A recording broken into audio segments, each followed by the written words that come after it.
Hello ladies and gentlemen, and welcome back to another video. In this video we're going to be reacting to the average American versus the average British person. How do they compare? People comparison. That is the title, by the way.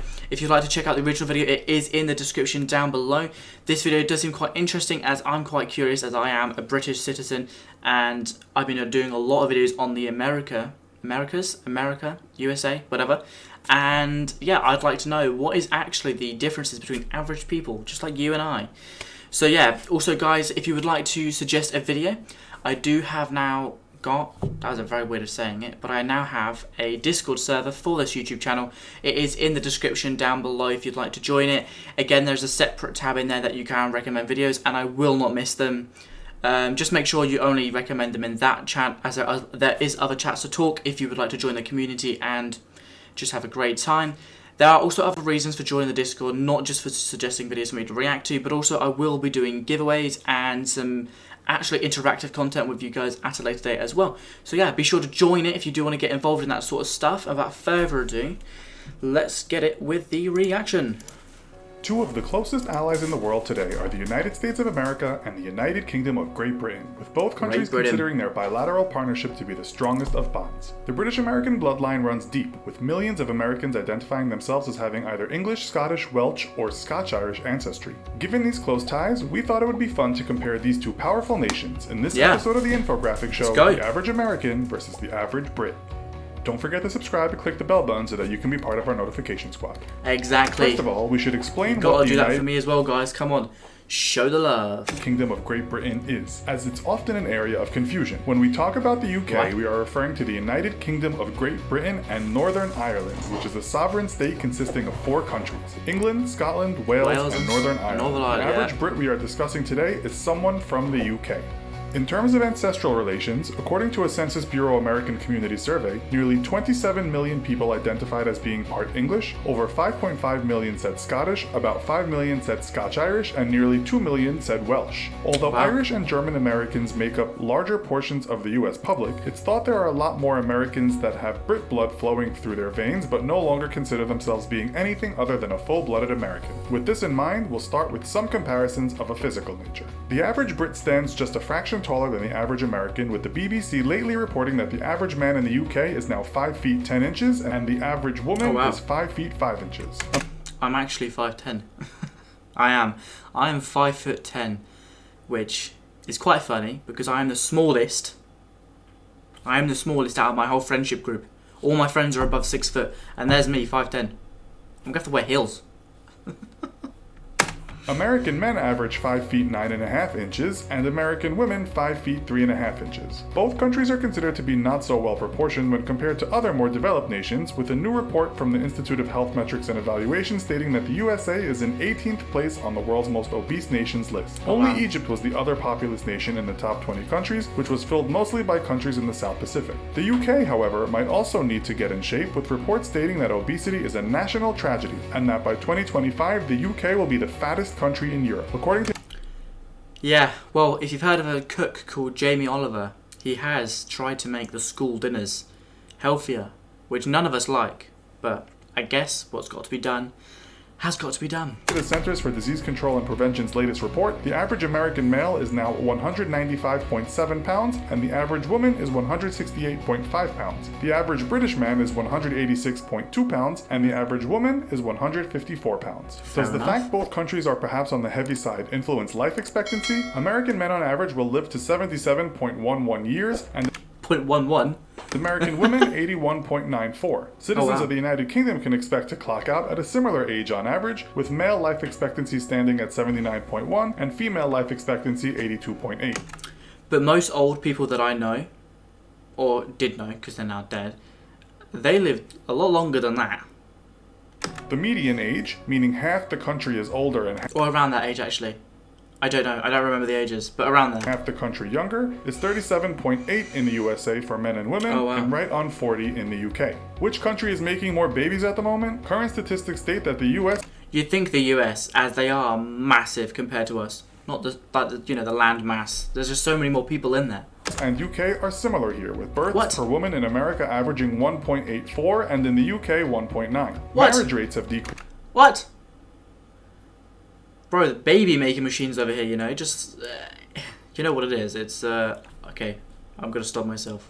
But yeah, baby making machines. Used in many developed nations over the last few decades. According to the CDC, in 2015, 6.8 people per 1,000 of the total population tied the knot in the USA, while in the UK, that number was 4.5 per 1,000. Around Wow, that's a lot less. 42% of UK marriages end in divorce, with almost half of US marriages ending the same way. On That's that insane. sobering note, we'll take a look at money matters. In terms of Well, they say,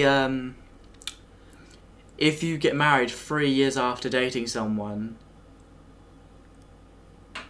and then every year after, I think it's after 3 or 5 years, every year after decreases your chance of a divorce at 5% each year.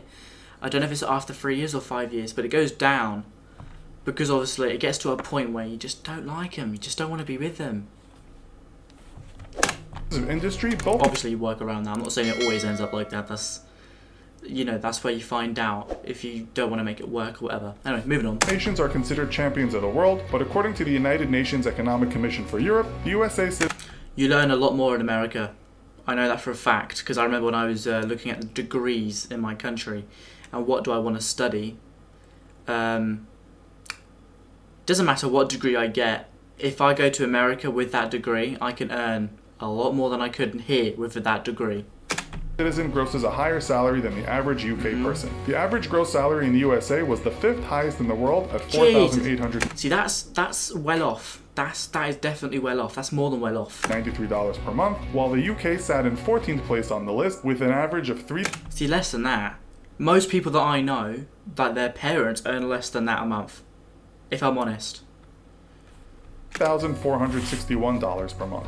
In terms of cost of living, Americans might need the few extra dollars, with one report putting the USA in 18th place in the world on a cost of living index and the UK in 29th place. We must also note that cost of living and wages can change dramatically from city to city. If we take a look at the economics Big Mac index, we find that the cost of a Big Mac in the US is $5.06, while the that's Brits only pay expensive. $3.73. At the same Cheaper than time, the that. index shows someone in London has to work on average 1 minute longer than someone in New York to buy the same burger. At the high end of the earning scale, wow. the US is home to the richest man on the planet, Microsoft co-founder Bill Gates, No, it's Elon Musk now. whose fortune And he's South African. amounts to around $87 billion. The richest person in the UK is actually listed as two brothers, who are part of the Hinduja family. Their net worth is around $16.9 billion, according to Forbes. In I have never heard of these people in my life. total, there are 134 billionaires based in the UK, according to the Sunday Times, while the USA has the most billionaires in the world at 565. Jesus. What do Americans and Brits get for all their hard work? Well, the Brits don't work as hard, according to one study that divided the What total do you number mean? of hours actually worked by the average number of people in employment per year. The USA was 16th on the list at 34.40 hours per week, and the UK was 24th What? on the list at 32.25 hours. 32.25 hours a week. I know that's wrong. Actually, I'm trying to think in my head. The amount of school children that work, and they do roughly 20 hours, 10 hours a week. That would bring down the work week down for the averages. Most people that I know, though, do 40 hours a week. And if I go back to work full time, I'll be over 40 hours a week. But I won't go back to full time work, I don't think. Don't think, anyway. But yeah, that's a big The difference. Brits also to be get fair. more time off, with workers by law given 5.6 weeks of paid vacation time per year. I'm dancing because it's true. In the US, there is no such law, and paid time off is an agreement made between the employer and the employee. The average paid days off in the US is said to be about 10 days, with that number increasing with the number of years in a certain job. The UK has less public holidays, though, at 8 days, with the US enjoying 10 national public holidays. Americans may work harder, but they also They get more space in their houses. We've done a video reacting to this, didn't we? If you're watching a video.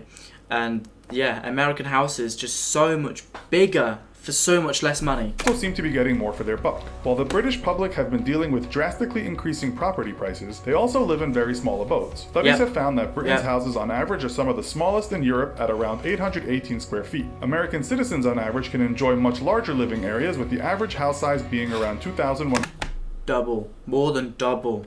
860 square feet. The US also has more in terms of vehicle ownership. America is third on the list of number of vehicles owned per 1,000 people at 797, excluding motorcycles and anything else on two wheels. The UK lies in 34th place on the same list with 519 vehicles per 1,000 people. Rising property prices, expensive cars. What does this mean in terms of borrowing money? Household debt statistics, which is measured by all money owed to financial institutions, whether it be for a house or a BMW, has both the UK and the US in the top 10 countries of the world. For 2016, the UK was in 6th place on the household debt list and the US not far behind in 7th place. UK citizens looking for a higher education and a good start in life might also have to take on a lot of debt before they actually embark on a career. While much of Europe enjoys a free ride or low-cost higher education, England is now said to be the most expensive place in the world to get a college degree. The latest reports state UK nationals attending an English university can expect annual tuition to be $11,715 compared to the $9,410 Americans pay on average per year. On average, the class of 2016 in the USA owed around $37,172 in loans, while students graduating from a university in England could expect to owe as much as something in the region of $40,000 to $55,000. Scotland, Wales, and that is correct. Northern Ireland all have cheaper university tuition fees or no tuition fee for Scotland. Well, my tuition fees are $9,250, I think, or around there. And then you've got your maintenance loan that you have to pay off. And all that lot as well. So yeah, probably about 40, 55. People studying in Scotland. Students may still have to borrow to study though, with a recent report by the Student Loans Company stating the average student debt in Northern Ireland and Scotland was around $26,000 and $15,000 respectively. The Welsh have part of their tuition fees paid for by the Welsh government, but students still rack up debts on average of around $24,000. UK citizens may take some comfort in matters of healthcare, with most costs covered by Britain's National Health Service. Americans are not so fortunate, with an article in The Atlantic this year stating that more than a quarter of Americans said that someone in their household was struggling to pay off crushing medical debts. With that, we come to the end of today's show. Head on over to the comments section to let us know which country you'd rather live in and why. And if you like this video, be sure to check out our other video called Americans vs. That is a very good question, guys. What country would you rather live in? Just based off those facts, would you rather live in England or would you rather live in America? I live in England, so obviously I'm going to pick England because I love being in England. I do want to visit America though. I definitely want to visit America just to see what it's like. Honest to God.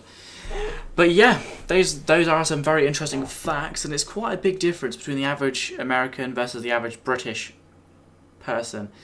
So yeah, there is quite a bit of a difference between money, space, debt, all that sort of stuff. And it is actually quite interesting to look into detail. But yeah, if you enjoyed this video, don't forget to leave a like and a comment down below, guys. And if you'd like to suggest a video, I do have a Discord that you can check in the description down below. And if you enjoy my content that much and would like to support the channel, it would mean the absolute world to me, guys, if you hit that subscribe button and hit that notification bell so you know exactly when I upload next, which is every single day. So if you want constant content to cure your boredom, or to cure whatever is wrong, I can't cure anything, and that's a disclaimer actually, but yeah, you can come watch me. And yeah, I hope you're all having a great and splendid day, and I'll see you guys in the next video. Bye.